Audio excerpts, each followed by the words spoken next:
Now, hours before the opening ceremony marks the official start of the Tokyo 2020 Olympic Games, the Olympic torch relay comes to an end in the Japanese capital.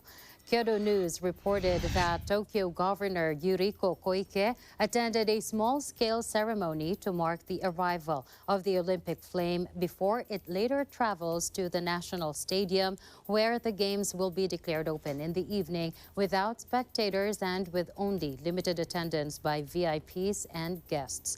The flame, which was carried by about 10,000 people nationwide since the relay started in late March, lighted the cauldron during the opening ceremony.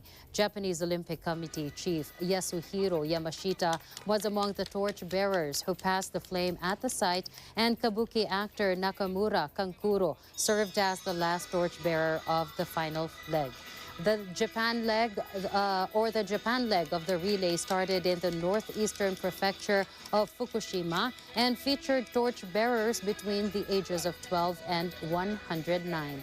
The Olympic flame was lit in Greece at a ceremony in March last year without spectators, but the Greek leg of the relay was canceled after it had started due to concerns over the virus.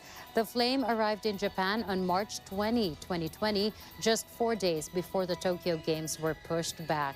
The most troubled Olympics in modern history finally opened in Tokyo, struggling to shake off lingering virus fears after a one-year postponement and a build-up marred by scandal and controversy. Fears that the global gathering of 11,000 athletes could trigger a super-spreader event have prompted organizers to clamp the games in a biosecure straitjacket.